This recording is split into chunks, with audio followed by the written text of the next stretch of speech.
Veselā miesā, vesels gars. Daugavas upes krastos atrodas Latvijas otrā lielākā pilsēta, Latgales metropole Daugavpils. Plašajā sporta dzīvē īpašu lomu ir izkarojis futbols un pilsētas futbola skola.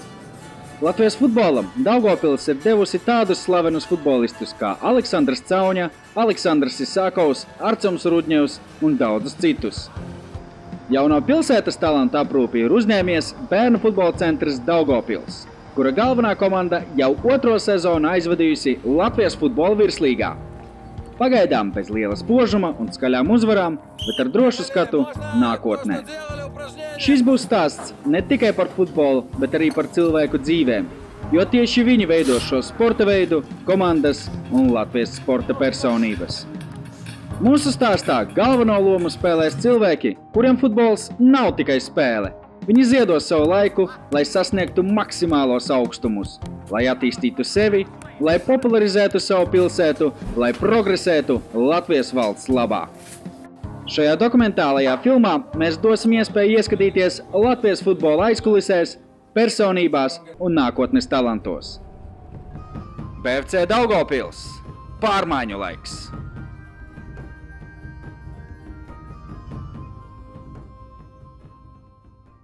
Pirms 2015. gada sezonas pagājušā gada 8. spēcīgākā komanda par savu mērķi nosauca iekļūšanu labāko četrniekā, ko daudzi futbola eksperti nosauca par pārspīlētu bravūru.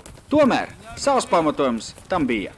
Komanda pastiprinājās ar bijušajiem valsts čempioniem Janu Radeviču, Ēriku Kokinu, Jevģeņu Ņerugalu, bet par spilgtāko zvaigzni kļuva Portugālis Miguels Cits, kurš tika īrēts no vietējās Boavistā. Sastāva dziļumu padziļināja Edgars Vērdiņš, Tomoki Fujikawa, bet ierindā palika galvenais iepriekšējā gadu kodols ar Ryotaro Nakano priekšgalā. Pirms gribētu pateikt, ka jebkura sezona, kad viņš saka, tas ir vispirms ļoti emocionālais etaps, vienmēr ir ļoti labas emocijas, liels prieks.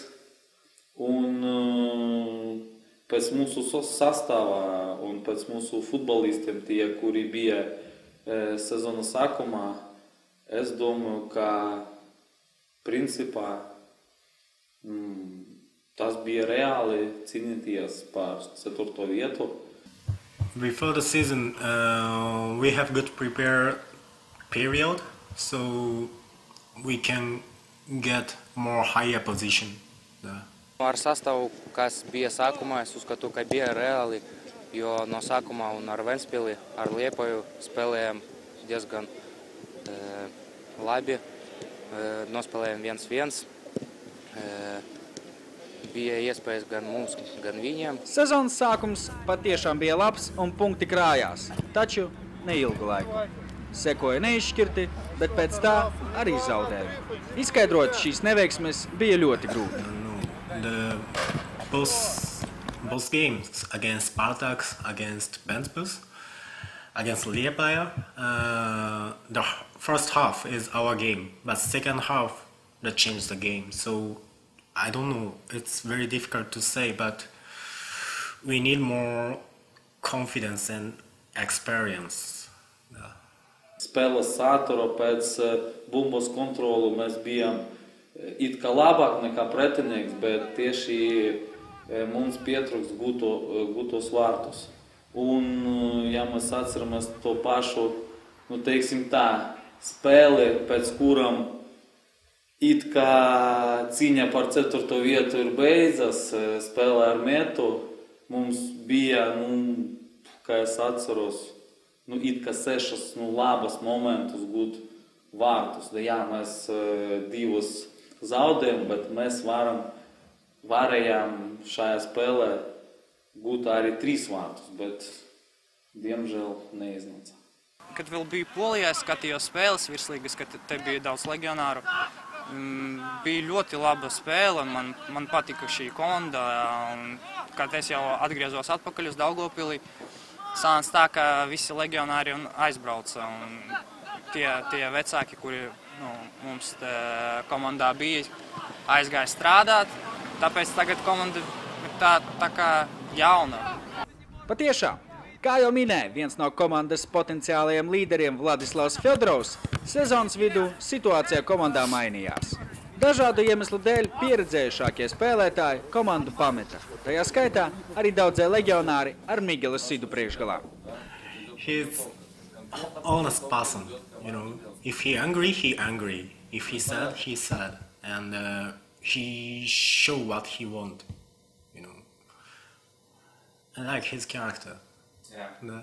And how he play also. Neapmierinošie rezultāti un kluba politikas maiņa galu galā sekmēja arī galvenā trenera nomaiņu. Kirila Kurbatova vietu galvenā trenera amatā ieņēma viņa līdzinējais asistents Sergejs Pagodins, kuram bija bagātīga pieredze ar akadēmijas jauniešiem. Kluba galvenais mērķis bija dot iespēju spēlēt akadēmijas jauniešiem. Šogada laikā sevi ļoti labi darbā jauniešiem bija parādījies Sergejs Pagodins, kuram tika piedāvāts darbs ar galveno komandu. Par asistentu izvēlējāmies citu mūsu akadēmijas treneri Vladimiru Žavarniku. Sergejs Pagodins pārņēma komandu ļoti smagā brīdī. To bija pametuši tās līderi, zaudējumi sekoja cits citam un noskaņojums bija katastrofāls. Шādā брīdī bija jāveic nopietnas darbs ar футболистiem. Надо было их как-то стряхнуть, потому что еще целых 2 круга играть, не надо вешать нос. Если мы повесили бы нос, мы бы полностью провалили чемпионат, да. То есть надо было больше эмоций, больше доверия именно к молодежи, потому что легионеры у нас уже уехали, да, на тот момент уже расстались с ними, и нужно было им добавить уверенности.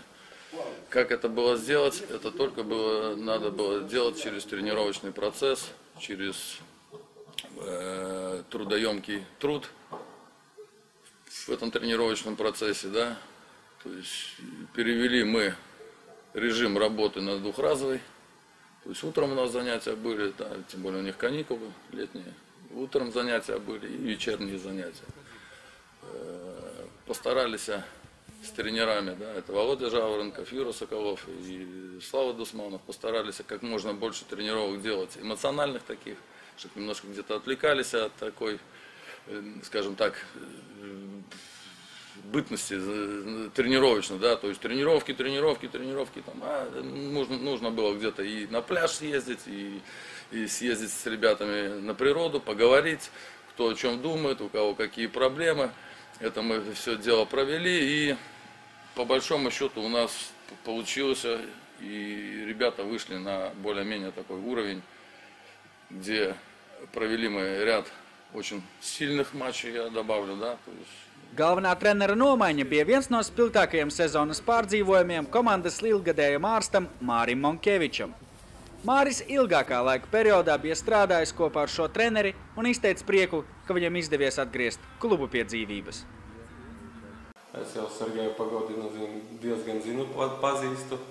Viņš visu laiku bija kā otrais, kā asistents. Un tagad viņam tiek dota iespēja sevi pierādīt kā galvenajam. Pagaidām kaut kādi punkti krājas. Tiek ar situāciju galā. Trenera loma ļoti liela arī spēlē futbolista karjerā. Viss atkarīgs ir arī, ne viss, bet ļoti daudz ir atkarīgs no trenerā. Tu vari būt labs, bet tu vari nepatikt trenerim, tu sēdēsi, diemžēl, uz maiņas. Var arī būt otrādāk, tu neesi tik labs, bet tu esi trenera mīlodītis un tu spēlēsi. Tur ir gadījumi, protams, ka treneris pie tevis pienāk, pajautā, kas kā, ko tev palīdzēt, vai to arī paprasīt. Treneris ir tā kā otrais tēvs, es domāju, katrā futbolistā. Pagodina vadībā mainījās ne tikai sastāvs un noskaņojums komandā, bet arī viss spēles zīmējums, jo komanda izteikti iesēdās aizsardzībā, cerot, ka gados jaunais sastāvs spēs nospēlēt disciplinēti. Otrajā sezonas pusē es uzskatu, ka mēs spēlējam vairāk tā no aizsardzības, diezgan daudz laika pavadījām aizsardzībā, maz uzbrukam, jo bija patiešām grūti. We changed tactics, very clear. So after changes, we get a point and we get some win. So on the result, it improved, I think. Neskatoties uz atjaunotu sastāvu, komanda turpināja krāt punktus no vadošiem Latvijas futbola klubiem. Liepaja, Ventspils, skontam. Tas liecina, ka mūsu jauniem spēlētājiem ir nākotnē. Patiešām, Pagodins atnāca ar savu spēles zīmējumu un ar saviem spēlētājiem. Komandas kodolu veidoja bijušie dublieri, ar kuriem pirms gada Pagodins triumfēja Latvijas jaunatnes čempionātā. Zaļi, nepieredzējuši, bet ļoti spēlēt griboši. Tādi bija шie spēlētāji, kuri spēja atņemt punktus vadošajām valsts командам. Марк неплохо выглядит, и я доволен этим. То есть та работа, которую мы делали в прошлом году, когда он был дублером, это очень. И Витя Литвинский, видно, что очень хочет попасть в сильную команду. И тот же Завакс, да, глаза горят, немножко где-то чуть-чуть направим в правильное направление, да. То есть молодежь, видно, что вот это тоже радует, да. То есть хотят что-то достичь, значит, не просто так, не безразлично. Это отношения в клубе, отношения к футболу. Vēl neesmu ļoti pieredzējušais spēlētājs, pats esmu jaunais, bet varu viņam novēlēt, lai vairāk cīnītos uz laukuma, lai labākā pašādeva būtu, noskaņojums labāks būtu. Nu un tā, vispār, lai, ja viņi grib kaut ko sasniegt savā dzīvē, tad, kaut kur aizbraukt uz ārzemēm, tad, tagad viņam ir laba iespēja, lai sevi pierādītu šeit, un pēc tam kaut kur aizbraukt. Команда вообще мне наша очень нравится. Нравятся ребята все молодые, все стараются как бы.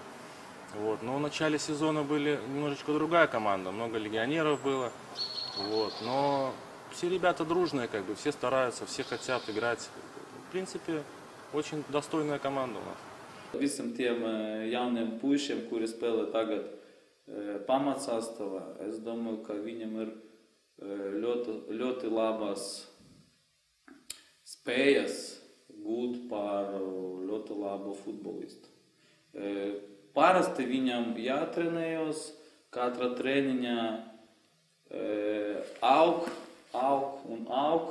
un es domāju, ka ar tā pašiem Marku vai Werneru viss būs kārtībā. Un man arī gribētos, lai viņi kļuva par ļoti labu futbolistu. Raksturs, režīms un ticība sev saviem spēkiem un smags darbs viennozīmīgi. Bez darba nebūs rezultātā. Talants ir viens, bet ir jāiegulda ļoti liels darbs, lai tas būtu pulsos. Es domāju, ka progresēju. Es skatījos savas pirmās spēles un pēdējās, un es redzu progresu. Gan treneri man to saka, gan pārējie. Varbūt arī trenera pirksts palīdzēja man. Gribu, lai es kļūtu par slavenu futbolistu.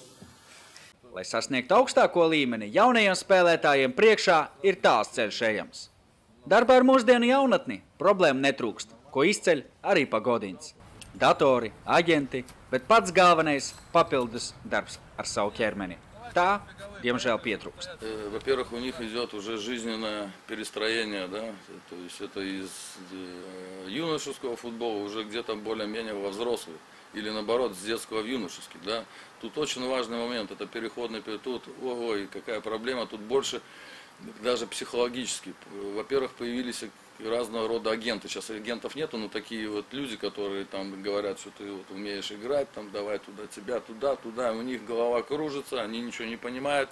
Здесь они ничего, я имею в виду в нашей команде, еще ничего не достигли, какого-то определенного уровня, да, не вышли на него. Они уже считают себя футболистами. И плюс социальные вопросы очень важны, да, тут. У кого-то родители разведены, у кого-то там не хватает средств к существованию, да, это все жизнь, это все видно. И плюс где-то уже этот переходный период, да, и родители, ты определяйся, или ты в футбольчик играешь, или ты идешь там работать куда-то, это тоже очень важно, это тоже надо уговорить ребенка. То есть понятно, что где-то хотелось бы, чтобы у нас была академия, там двухразовые занятия, там это все красиво, где-то какие-то стипендии получали, да, это, мы к этому идем, скажем так, но на данном этапе очень психологически главное подготовить футболиста. Да, он есть, да, много надо работать, да, двухразовом надо режиме работать, мало у нас одной тренировки, я это говорил всегда и буду говорить.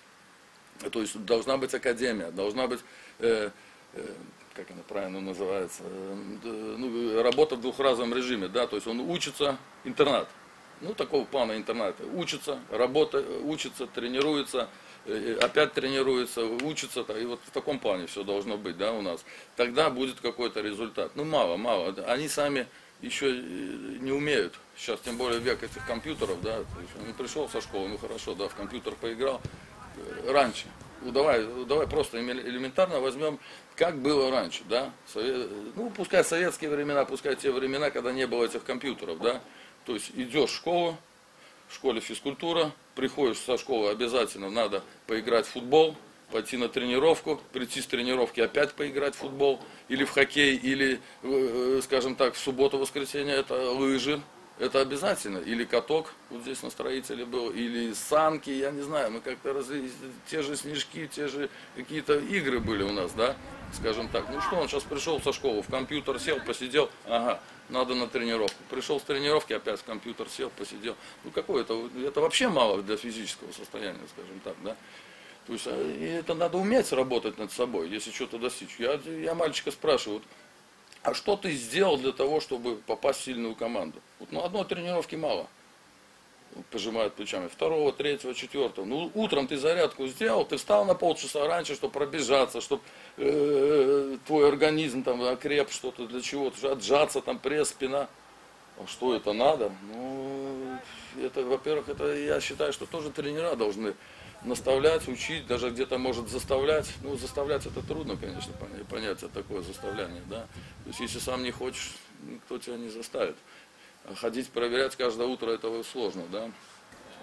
Pagodins savu roku pielicis Arcuma Rudņeva attīstībā, bet īpaši svarīga bija viņa loma Aleksandra Cauņas izaugsmē, jo tieši Sergejs bija viņa pirmais treneris un skolotājs. Daloties savā pieredzē, Pagodins ir pārliecināts, ka par labu futbolistu var kļūt gan talants, gan arī darba rūķis. И Сашка, и тот же Артемка, и еще многие футболисты, все-таки это рожденные таланты есть, да, то есть это не скроешь. Я по Сашке даже помню, когда он занимался музыкой, там группа уже была набрана у Кохана Григорьевича, и мы повели его на футбол, да, там уже год группа существовала, повели на футбол, оставили, как всегда, и вечером мне звонок, звонит Кохан.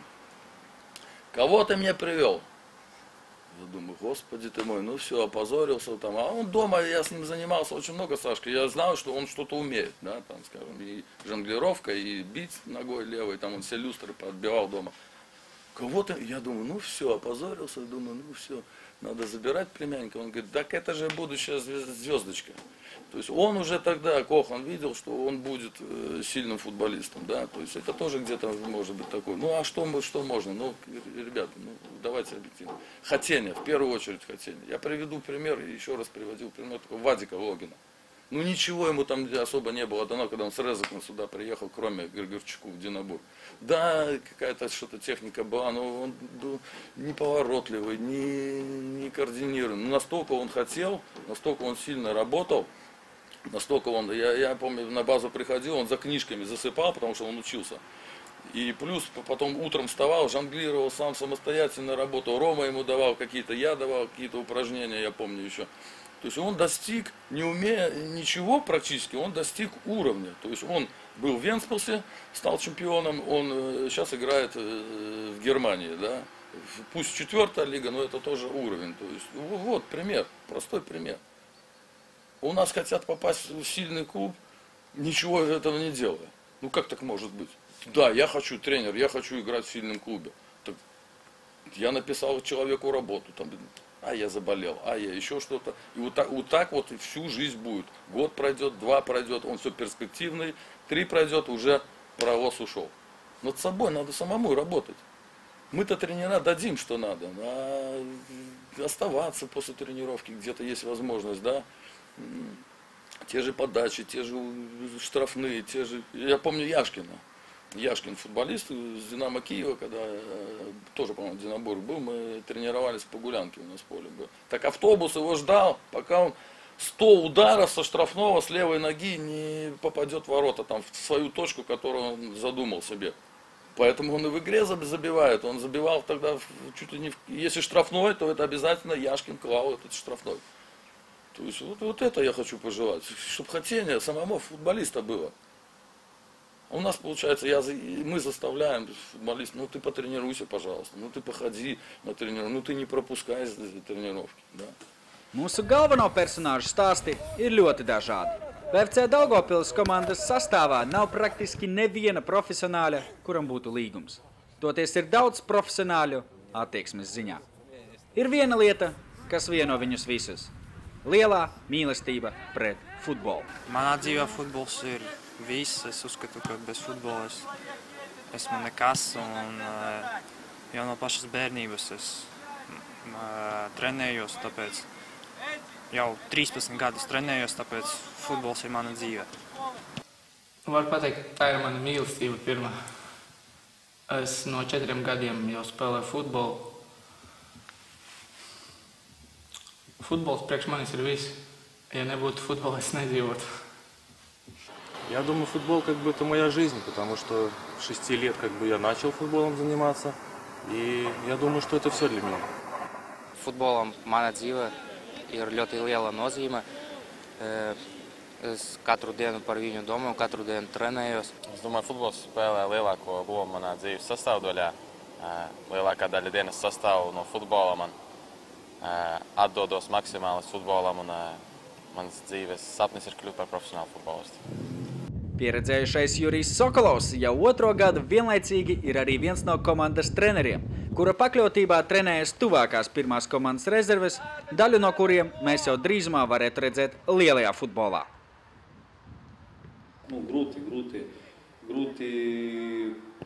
pavadīt savu treniņu un pēc tam iet uz treniņu ar virslīgu, jo dažreiz pietrūkst tieši emocijas. Ir tāds izteiciens, ja gribi tu kļūst par trenerim, tev jānogalē sevi futbolistu.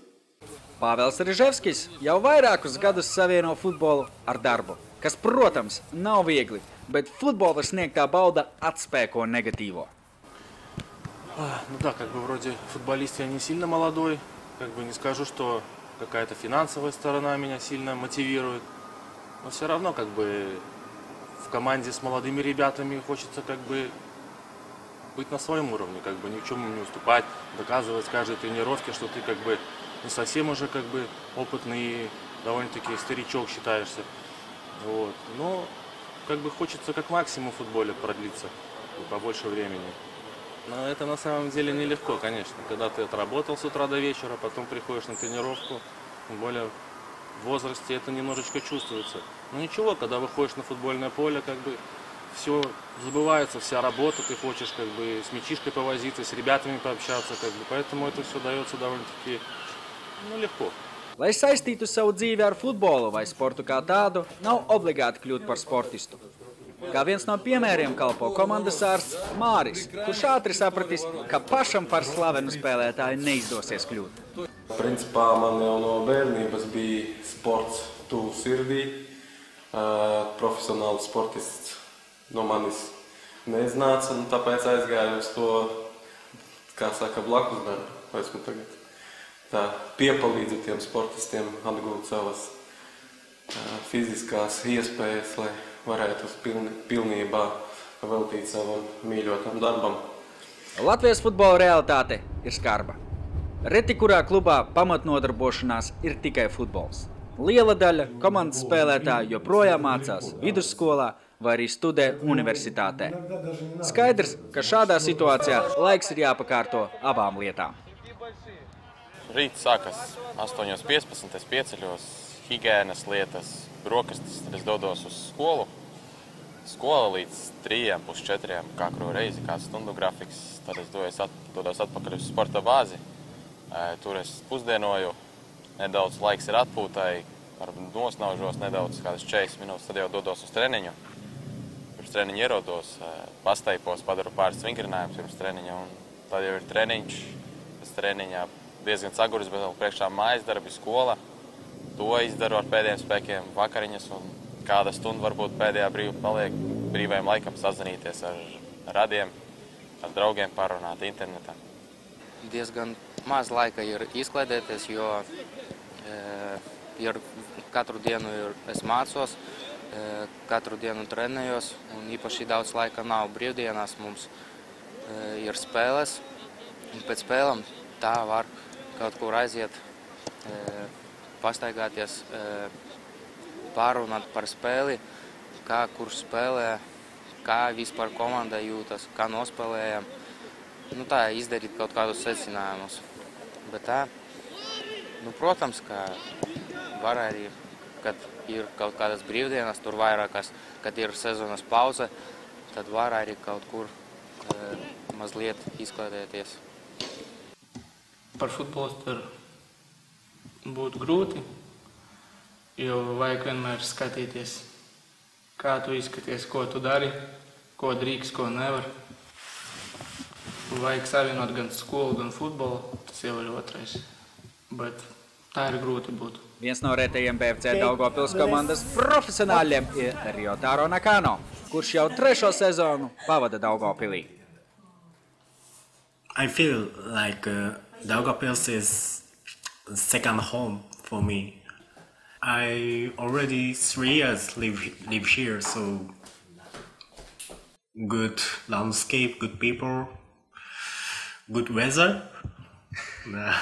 The first year was more difficult. This year is the most easiest because Aska is here. Yeah, Aska is here. My wife is here. Finally. Yeah. Viena no lielākajām sportistu problēmām ir savainojumi, pēc kuriem bieži vien nepieciešams ne tikai atgūties fiziski, bet arī psiholoģiski.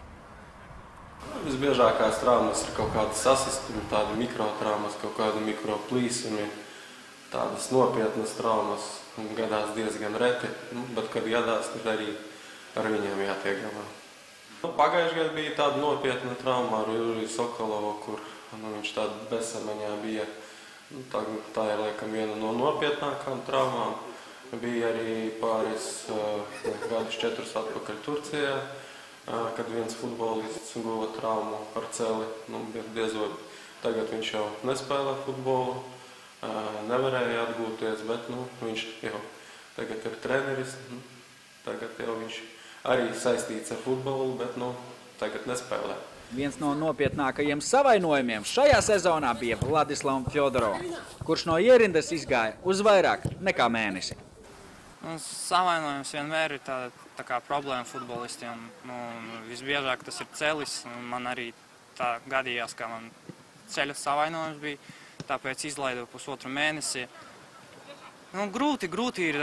Es saku jūs, ka man atnāk tā forma labākā atkal un dabūju to traumu, tāpēc izsit man no sliedēm tas bišķiņ. Bet nekas, tagad atgriezos, jau trenējos, ar katru spēli spēlu vairāk un vairāk, tāpēc cenšos atgriezties savā labākajā formā. Vladislavs Fjodorovs šajā sezonā Daugavpils komandas sastāvā atgriezās no Polijas kluba Lech sistēmas, kurā dažādu iemeslu dēļ viņam tomēr nostiprināties neizdevās. Sanāca tā, ka pusgadu, kad atbraucām, nebija gatavi tur UEFA visi papīri, tāpēc nevarējām pusgadu spēlēt. Atgriezāmies šeit uz mēnesi, paspēlējām šeit virslīgā, tad atpakaļ atbraucām uz Poliju un sanāca tā, ka tikai trenējamies līdz ziemai. Un pēc tam jau bija grūtāk pierādīt trenerim, ka tu patiešām esi pirmā sastāvā spēlētais, tāpēc, ka viņam jau bija pussezona pagājusi un bija grūti pierādīt, ka tev jāspēlē. Bet, jebkādā gadījumā tā ir laba pieredze priekš manis un es ne par ko nežēloju. Es spēlēju tur pēc spēka 4. līgā un es varu pateikt tā, ka diezgan labs līmenis, tur nav tā kā visi sit un skrien. Sakarīgu futbolu spēlē pat komandas, kuras atrodas tur 10. vietā, un ar daudzām komandām bija grūtības. Jā, protams, bija tādas vājākas komandas, kuras nespēlēja tik labi, bet diezgan labs līmenis pat tajā 4. pēc spēka līgā. Vairāk kārt atrādīties ārzemju klubos Nīderlandē un Vācijā ir bijis Werners Zalaks, kas licis viņam vēlreiz pārliecināties par to, ka augstākie mērķi un sapņi futbolā patiešām ir sasniedzami. Futbols līmenis īpaši daudz neatšķirās. Vienīgi tas, ka viņi ir nedaudz ātrāki, tehniskāki, bet tādi paši cilvēki, 2 kājas, 2 rokas, galva. Jā, domāšana varbūt viņiem ir savādāk ātrāka, bet pilnīgi tādi paši kā mēs. Bišķi mums ir, protams, jāpieliek, vairāk jāpiestrādā, bet nav nekas nesasniedzams. Domāju, bez ticības sportā nav ko darīt, ir jātic sevi, ir jātic saviem spēkiem, ka tu to spēj izdarīt. Un, protams, smags darbs ir ļoti liels priekšā, lai kaut tiktu Bundeslīgā, kaut vai 2. vai 1. Bundeslīgā. Tas jau ir, es domāju, liels sasniegums futbolistiem no Latvijas. Kas tad ir tās lietas, kuras veido labu futbolistu? Un kādas ir tās lietas, pie kurām ir jāstrādā un jātīsta visvairāk? Stiprai vēlmei spēlēt futbolu, labajam noskaņojumam, pēc tam arī tur ātrums, tehnika, spēlētāja tehnika, un daudzas citas lietas, saprašanā uz laukumā, tur, nezinu, daudz kas. Bet pirmām kārtām es uzskatu, ka jābūt lielai vēlmei. Не скажу, что-то я делал что-то особенное. Тренировался, как все футболисты, как бы, не знаю, может, просто желание у меня было побольше, где-то, может, везение, вот, может, попал в команду там хорошую, где-то стечение обстоятельств каких-то. Ну, не считаю, конечно, себя там сильно каким-то звездным футболистом. Manuprāt, pašatdeve ir galvenākais. Ja tu gribi, ja tev ir mērķis, tad tu jebkādā gadījumā kļūsi par labu futbolistu. Ļoti patīkami, kā uz spēlu gatavojas viens no mūsējiem jauniem futbolistiem. Es gribu tādu noskaņojumu kā Markam Deružinskim, lai šis noskaņojums būtu katram un lai uz spēli vienmēr mūsu īpaši jaunie puiši, lai uz spēli viņi gāja ar smaidu. Ātrums, tehnika, pieredze, man liekas, un laukuma redzējums, kā tu redzi, kur skrien. Protams, vajag arī saprast visu, ko treneris saka. Lai sasniegtu augstākos mērķus, nepieciešama arī laba veselība, kā arī milzīga pašatdeve. Šajā situācijā Mārim ir gan labi, gan arī slikti piemēri. Tādi futbolisti ir, kuri sāpju slieksnis ir tāds pazems un ka viņiem ar jebkura pieskāriena praktiski vajag tāda palīdzība, ka dažam labam viņš nepajutīs, ka tāda bija. Jurijs Sokolovs rāda piemēru gan jauniem, gan arī diezgan paveciem futbolistiem. Viņam ir, cik es viņu pazīstu, ļoti maz traumu. Viņš atdod pilnīgi savu dvēseli futbolu, kad ir laukumā, cenšas, pierāda. Un arī, kā piemērs, ļoti labs. Arī Riževskis, kurš savus pāri 30 gados rāda diezgan labu futbolu, cienīgu, ne tikai man šķiet, ka BFC Daugavpils rindās, bet arī kādā no pirmajām komandām viņš varētu piepalīdzēt. Tādi spēlētāji viņi ceļ tikai gan jaunos futbolistus, gan arī visus pārējos. Un traumu viņam arī praktiski nav. Ļoti liela loma komandas panākumiem ir arī atmosfērai ģērbtuvē, ko veido gan spēlētāji, gan arī treneru korpus.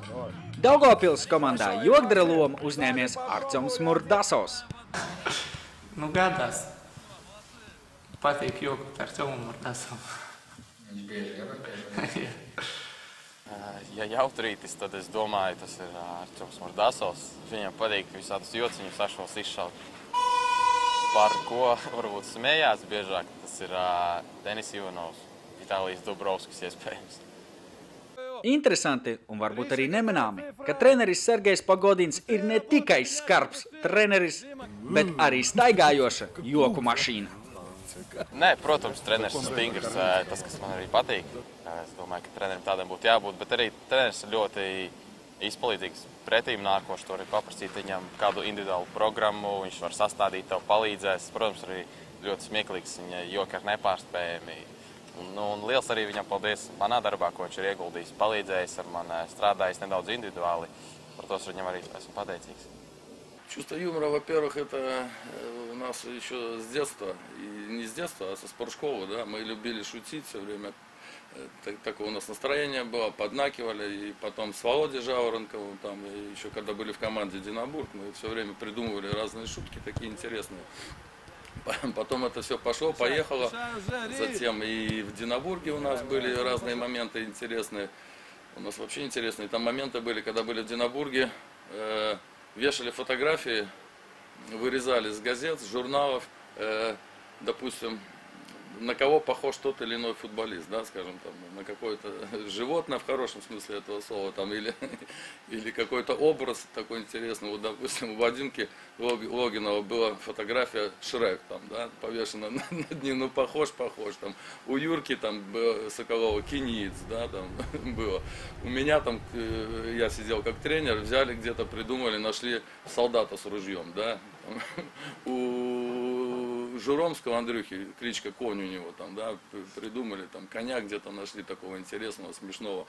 У Димки, там, Кохана, там тоже что-то такое связано с осликом с какого-то мультфильма. Ну, все это было интересно, все забавно, и как-то эмоционально мы жили, интересно жили, шутили, да. Когда надо было, понятно, серьезно настраивались на игры, да. Но я считаю, что вот эти вот такие шутки, не то что шутки, а такие моменты жизненные, где надо отвлечься от футбола, где надо отвлечься от такой, знаете, как напряги, это дает место. Плюс интересные тренера со мной, вернее, я с ними работал, я извиняюсь, как Гамула, да, то есть тоже любитель пошутить, где-то и оттуда эти шутки, все это, ну, это интересно, это жизнь, это и должно быть так. Немножко эмоциональность, я вижу, что человек находится в нехорошем настроении, может быть, что-то в школе или с девушкой там не какие-то нелады. Но надо встряхнуть, надо чуть-чуть его передернуть, он эмоционально уже совсем по-другому воспринимает тренировку и подходит к ней более профессионально. Скажем, если пришел бы в таком настроении, ну что с него взять на тренировке? Ну только выгнать или что? Вот за счет этих таких нюансов мы приходим в нужную форму. Daugavpilī futbols ir populārākais no sporta veidiem starp bērniem. Kāpēc tā? Viedokļi šajā jautājumā dalās.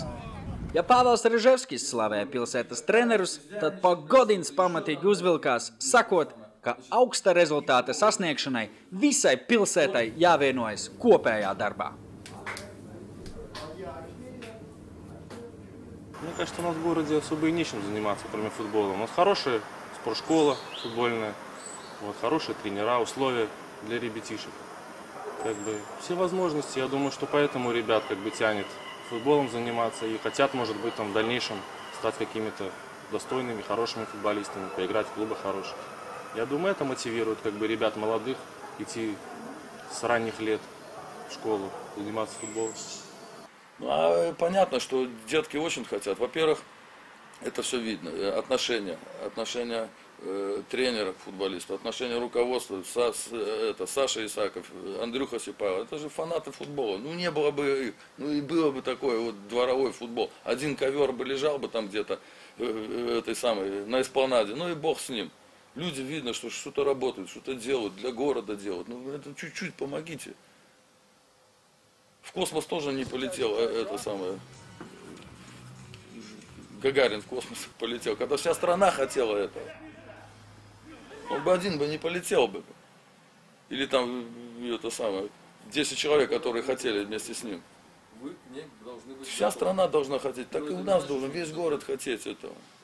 Да, спидвей это хорошо, все здорово, все классно, но еще что-то должно быть. Люди работают, люди хотят какого-то праздника, какого-то отдыха, поболеть, покричать. Вот что такое футбол, да, вот скажем так, вот старые времена, когда приезжали руководители, там, я не знаю, ЦК, КПСС, там, еще какие-то в город, да, чтобы что-то сделать, чтобы какую-то инфраструктуру наладить. Они в первую очередь куда шли? Они шли на стадион. Они смотрели, в каком состоянии находится стадион и в таком состоянии находится город, в таком состоянии находится городская управа. То есть отношения сразу, да, они ехали на стадион, смотрели, в каком состоянии стадион. Ну что такое футбол? Вот футбол это жизнь. Вон в странах за рубежа, да, играют две команды. Играет, одна выиграла, другая проиграла. У одних болельщиков хорошее настроение, у других плохое настроение. У тех, кто плохое настроение, они на следующий день не идут на работу. Многие там или запивают, или что-то еще, потому что их команда проиграла. Нету производительности, нету там чего-то еще. Та команда, которая выиграла, у них с одушевлением работают, дают там стахановский этот самый, как его, прогресс, продукцию, то есть у них все хорошо.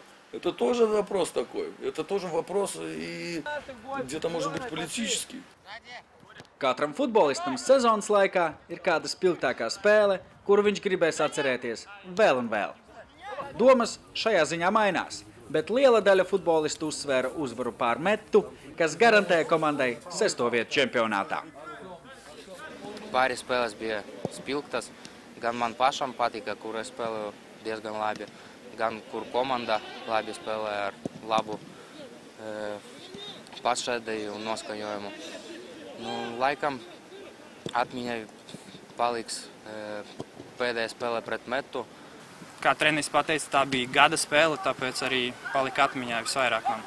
Mēs bijām kā viena komanda, viena mašīna. Mēs darījām visu, lai izcīnītu to uzvaru. Arī palīdzējām trenerim, jo viņam tā bija ļoti svarīga spēle. Viņš prasa, ka mēs to izdarījām, mēs izdarījām. Настолько я увидел, что ребята сплоченные, настолько я увидел, что они могут, когда вместе достичь хороших результатов, то у меня аж мурашки по коже побежали, когда перед игрой мы вот на установке мы это все говорили, они настолько были настроены, и я просто был уверен, что мы выйдем и обыграем эту Мету. И они это доказали на поле, и мне вот это вот вдохновило, да, скажем, на работу, что эти ребята могут, когда чуть-чуть им надо, чуть-чуть помочь, чуть-чуть где-то подтолкнуть их, чуть-чуть. Sezonas gaitā BFC Daugavpils spēja atņemt punktus visām čempionāta komandām, tajā skaitā arī pa 2 reizēm visām top 3 vienībām. Taču jau otro gadu pēc kārtas nereizi daugavpilieši nav izvairījušies no zaudējuma pret Jelgavu. Šis duelis ir bijis īpaši principiāls Ryotaro Nakano. I and Freimanes played same team in Germany before 3-4 years ago, and that's why we were a good teammate, but change the team. We are good opponent. I especially win against him. Neko jaunu es neteikšu par Jelgavu.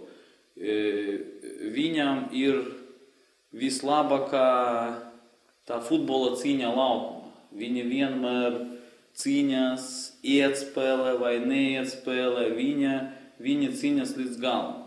Varbūt to pašu mums arī spēlēs pret viņu trūkst. Es domāju, viņiem ir ļoti labs vārdsargs, kas spēlē ļoti lielu komandā. Un, aizsardzības līnija ir droši vien arī viņam viena no spēcīgākajiem centra aizsargi Dialo un Ošs. Diezgan pārliecinoši un grūti ir viņiem tik garām kaut vai ar ātrumu vai ar tehniku tabās. Viņi ir masīvi lieli, viņi paspēja visur savus kājas pielikt. Futbolu neveido tikai uzvaras, zaudējumi, treniņi vai savainojumi. Futbols tā ir viena no iespējām iepazīt jaunus cilvēkus un vietas. Tā ir iespēja iekulties arī dažādās nepatikšanās. Piedāvājam jums nelielu ieskatu kādos mūsu varoņu pārdzīvojumos. Piedzīvojumi bērnībā, laukumā, makšķerēšanā un arī uz dzīvē. Nu, man bija viena tāda situācija, kad es biju Latvijas jaunatnes izlasē. Mums bija spēle, neatcerošos tagad pret ko, laikam pret Ukrainu. Un bija gara piespēle, un es ar kreiso kāju savam vārdsargam, arī tad stāvēja Laislavs Kurakins. Es viņam iesvītu savus vārtus dejotnieku ar kreiso kāju. Pēc spēles tā bija smieklīgi, bet spēles laikas, protams, ka ne. Такой момент, да, поехали на пикник, я помню, там с Гамовой, Яшкин тогда еще был у нас. Поехали на пикник мы на природу, на озеро, да, как всегда.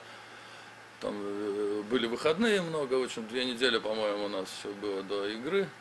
Поехали на пикник, взяли удочки, все красиво, там взяли вина, конечно, шампанского, жен своих взяли там, и так прилично подпили, это самое, думали на следующий день выходной все. Агамова, в 10 часов тренировка, и все в таком состоянии, кто это самое, у кого эти, пришли ребята молодые, так, и потом все, мы думали, что выходной, а тут тренировка, pоработали, все, выгнали эту гадость. Vispilgtākais moments bija šogad dublieros pāris mēnešus atpakaļ, kad viens no mūsu spēlētājiem ietriecās tiesnesī. Un bija diezgan kuriozi, ka galvenais tiesnesis guļ uz laukuma vidu. Un it kā nav kam dot atļauju, lai tu izskrien palīdzi. Un kaut kā tāda neikdiniška situācija, un ka tu tā kā nevari izdomāt, kā tev ļauts doties palīdzēt viņam, vai nevar ļauj doties palīdzēt. When I go drink with my teammate, every time it will be funny, and every time I lose my memory, no? So one time, the first year, I go to the house of Jora, yeah, and I drink a lot, and I lose my memory, and I wake up, I lose my hair.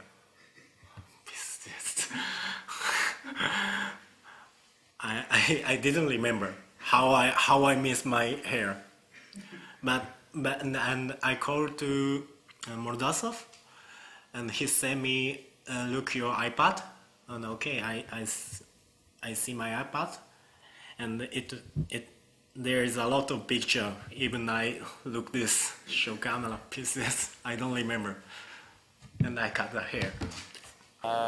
Tas bija, kad es vēl spēlēju Jēkabpilī, es atceros, mēs bijām turnīrā, Roja Cup saucās, bija spēle. Es reiz gāju uz labierīcībām, un dežanti man ieslēdza. Tas bija otrais stāvs, un spēle, es dzirdu, kā nosilpa svilpe un kaut kādas diskusijas, bet es nevaru tikt, es esmu otrajā stāvā. Un tad es kaut kā attaisīju to logu, es pats īsti neatceros, kā paveicās, kad tas bija plastika lods, un roka tur bija, un tad no otrā stāva izlecu uz tā kā apmalis. Un no apmales jau noliec atpakaļ un skrēju uz laukumu. Paveicās spēli, uzvarējām un guvu vārtus arī. Uzreiz atceros savu bērnību, kad mēs ar komandu aizbraucām uz Liepāju, uz turnīru. Un sanāca tā, ka bija brīvs laiks un mēs aizgājām visi uz jūru. Un es paliku pēdējais, aizgāju tā pie jūras bišķiņ, skatos, pagriežos, un manas komandas jau nav. Un es tāds nezinu, ko darīt, Liepāju, nezinu vispār pilsētu. Aizgāju, sāku meklēt, lai man pasaka, kur atrodas mana viesnīca. Bet tā sanāca, ka gāja līdz viesnīcai un mani jau puskomandas meklēja, tāpēc viss bija labi. 2015. gada Latvijas futbola sezona ir noslēgusies ar FK Liepāju pārliecinošu un pelnītu triumfu. Iespējams, ka jauna ceļa sākumā ir arī mūsu filmas varoņi BFC Daugavpils futbolisti. Pateicīgs viņiem par ieguldītajām pūlēm šajā sezonā bija Aleksandrs Isākovs. Kluba vadības vārdā es gribu pateikt milzīgu pateicību visiem futbolistiem, treneru korpusam par viņu ieguldītajām pūlēm šajā sezonā. Dargie futbolisti, treneri, funkcionāri un visi Latvijas futbola līdzjutēji. Atcerēsimies, ka mūsu futbola nākotni veidojam mēs kopā. Tikai mūsu kopēja sadarbība var veicināt šī sporta veida attīstību un tālāko progresu. Tikai palīdzot viens otram, mēs tuvojamies kopējam mērķim un izcilībai. Futbolu mēs spēlējam kopā. Daugavpils, BFC Daugavpils. Esam there, gotta second there. Mēs esam dažādi, bet būsim kā viens.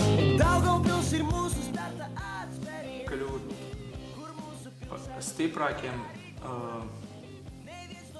stiprākiem tādā plānā, ka ja zaudējām spēli, tad vajag turpināt censties uzvarēt to. Nevar nolikt rokas tā vienkārši. Хочу больше, может быть, пожелать, чтобы было, вот как я еще раз говорю, само желание футболиста. Да? Не потерплю тупости, как я всегда говорил. Не люблю тупость, не люблю обман, не люблю, когда человек врет. И это, конечно же, меня трогает. Я знаю одну историю, а футболист мне рассказывает другую. Вот это я не терплю. И не терплю, конечно, недисциплину. Да.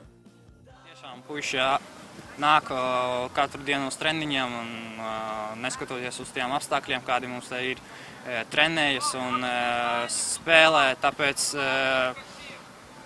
izturību un pašadēju katrā spēlē. Вернер Залекс импонирует. Вот. Если ему немножечко добавить как бы, в индивидуальном плане, немножечко поработать как бы, ему самому над некоторыми компонентами, я думаю, что он вырастет неплохого футболиста. Tas tāds no bērnības vienmēr ir bijis tā kā Elks. Vienmēr esmu sekojis līdzi arī viņam tā futbola gaitām. Un būs prieks ļoti liels, ja sanāks pret viņu uzspēlēt. Nu, tas ir mans tāds Elks un arī Latvijas futbola izlases. Viņš ir spēlētājs, tieši uzbrucējs. Labu piemēru, viņš rāda arī kā cilvēks, viņš ir labs.